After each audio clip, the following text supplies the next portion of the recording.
a Cinema Shogun here, and I have been keeping a very close eye on the developing situation at the Ukrainian border. I fully understand that this is a complex situation and that it can be extremely confusing for some people. And despite having thoroughly looked through this situation for months on end, even I don't understand all of the complexities of what is taking place here. What I do understand is what it means when a country amasses 150,000 troops on the border of another country that they believe rightfully belongs to them. What does that mean, ladies and gentlemen? It means they're getting ready for war. It means they're getting ready to invade. But depending on where you hear this story from or where you get your news from, you might have a different take or a different understanding about this situation entirely. I understand that there is a lot of fingers pointing going on right now about the situation. A lot of people are blaming America. They're blaming various NATO countries that we are responsible for this, that we are adding fuel to the fire, that we are stoking the flames of war, that we are provoking Russia and Ukraine to get into this situation. I'm not sure if that is true. I'm not here to say that it is not true. What I'm here to say is that for now, we can debate about the specifics of things and who's to blame, and we can point all the fingers we want. That doesn't change the fact that Russia has 150,000 troops on the border of Ukraine. So yeah, maybe we can blame Biden. Maybe we can blame NATO. We can blame whoever the hell you want. It doesn't change the fact that the troops are out there ready to roll, and they have been for a while now. I want you all to understand this. A lot of people here in this country, we think of borders totally different than people in Europe think of borders. This isn't a border wall between Ukraine and Russia and all types of defenses. In many cases, you literally just cross the street and you're in Russia. There are people in Ukraine right now driving down the street, looking to their right or looking to their left over the border of Russia, and they see literal tanks by the hundreds, by the thousands lining up, getting ready to enter into their country.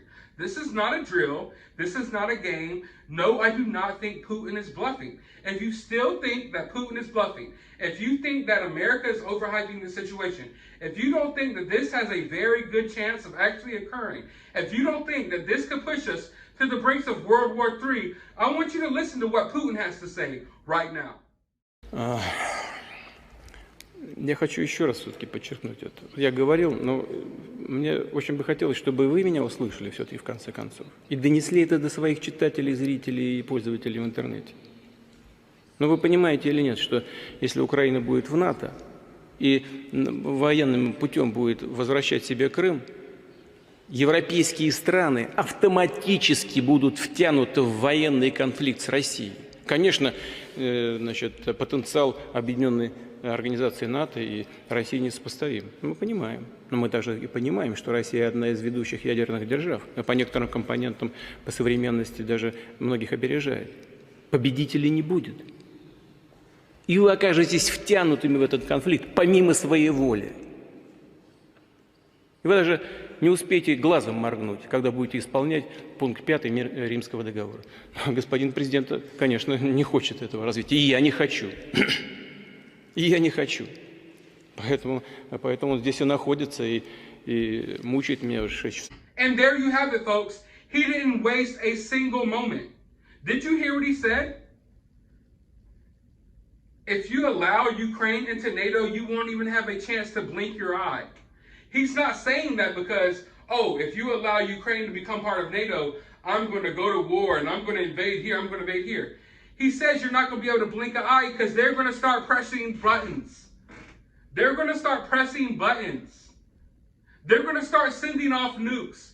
Like he stated, if you understood what Putin just said, he understands that he can't necessarily go up against America and NATO and all of these other alliances. He understands that. But what he also understands is that he is one of the biggest nuclear threats in the world. And he is fully capable and fully ready to take it there. For lack of better words, I want to bring out this saying. For lack of better words, Putin has put his dick out. And he's going to have a hard time putting it back up without using it. Because he knows that that will be an embarrassment for him. On a national scale, on a worldwide scale, on a global scale. I don't believe that Putin is bluffing. I don't think that Putin is spending hundreds of millions of dollars every day for these troops to just be built up on the border of Ukraine. Putin plans on going in. Putin sensed weakness in the water, almost like a shark to blood. He sees everything that's going on right now in our world. He sees the leadership of our various countries in the West and how it has declined. He knows that there's a decline in the West. He knows that America is being ripped apart. He knows that Canada is being ripped apart. He knows that these various NATO countries are being ripped apart. Now's his time to act. If not now, then when? He's going into Ukraine.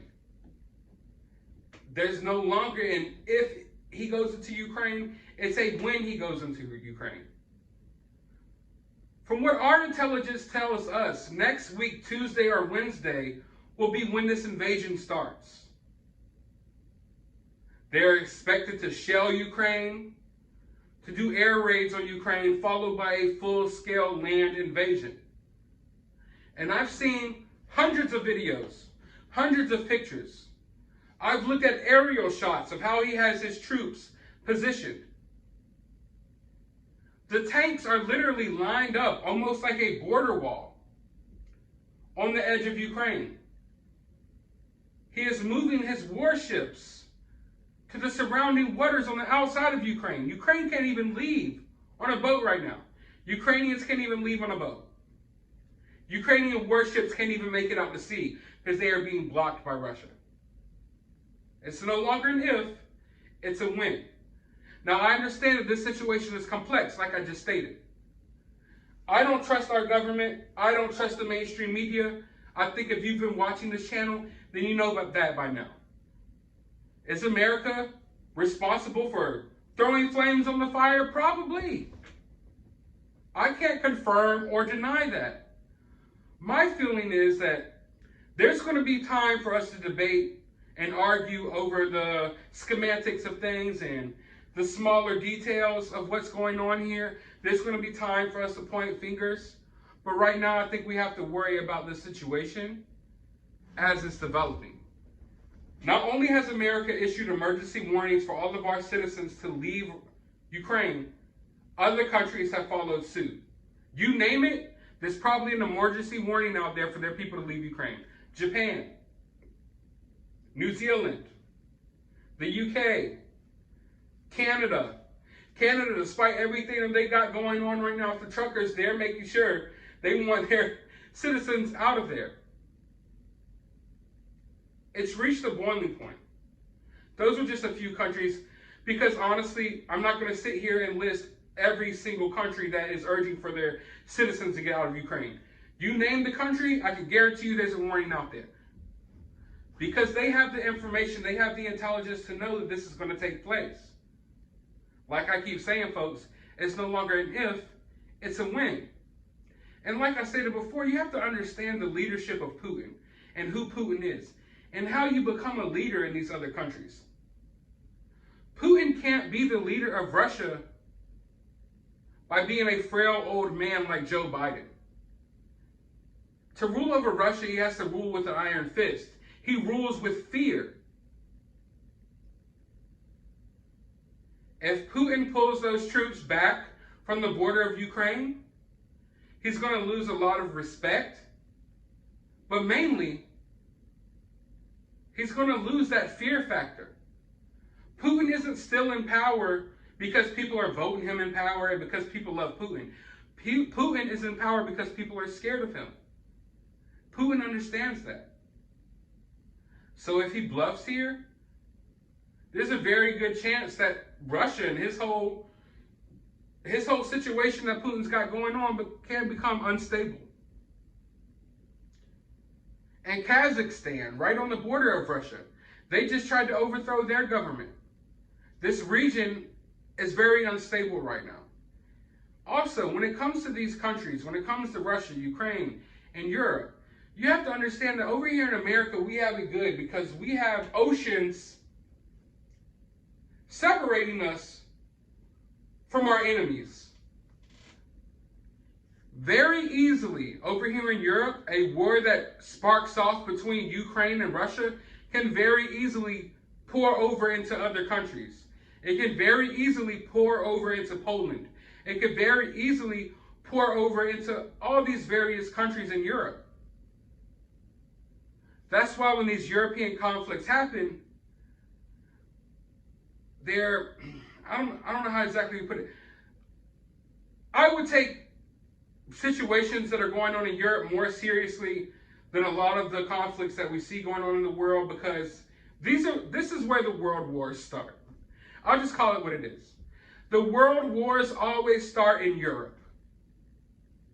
A lot of these countries are no bigger than our states here in America. Do you think if a massive war broke out in your state that it wouldn't pour out, across your state lines? That's basically what's happening here. A lot of these countries are small. And even when they're not small, they're just all landlocked together. So a massive situation, a massive military conflict in Ukraine will almost certainly pour over to other regions.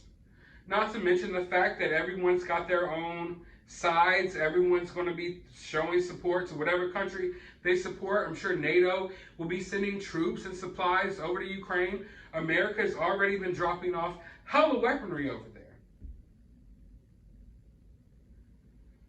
So this situation, it scares me. It scares me, and it makes me worry for the future of all of us. Because I have an audience, a worldwide audience that watches my channel. I'm fully aware that not everyone watching my channel is from America. I have plenty of viewers from the UK. I got viewers from Ukraine. I just hope that I hope that there could be a peaceful solution to this, but I also have to be honest with you all, and I don't think that there is going to be a peaceful solution to this. Unless some miracle happens within the next couple of days, by this time next week, there will be war. Unless a miracle happens within this next couple of days, by this time next week, there will be war. A war that will probably drag in the rest of the world, if I'm going to be honest with you all. But no matter where you're at, I hope you're okay. I hope you're safe. Grab your friends, grab your loved ones, enjoy your weekend. If you live in a free country, enjoy your freedom, or what little freedom you have. If you have family in the military, spend some time with them, because things are going to get crazy. I have a lot of opinions about what's going on here, some of which I will not share on YouTube. But just know that when I look into these situations, I look at them with an open mind. I approach them from so many different angles. Way more angles than I feel comfortable talking about here. And it does look like we are being dragged from one crisis, the public health crisis, and we're all going to be thrown into another one. We're not going to get a chance to relax. We're not going to get a chance to go back to a new normal. It looks like the powers that be are going to drag us from one crisis directly into another before we have a chance to even question them about the last crisis. They're dragging us right into another one. But I want to know your thoughts about this down in the comments below. While you're down there, hit that thumbs up button, hit that subscribe button. I will be following this situation closely. I'll probably have a few more developments coming here on this channel today, because Putin and Biden did just have a conversation, and I wanted to go over that in a future video. But like I said, let me know your thoughts below. Keep your fingers crossed for peace. And as always, find some time out of your day to do something besides go to war. Please, something peaceful.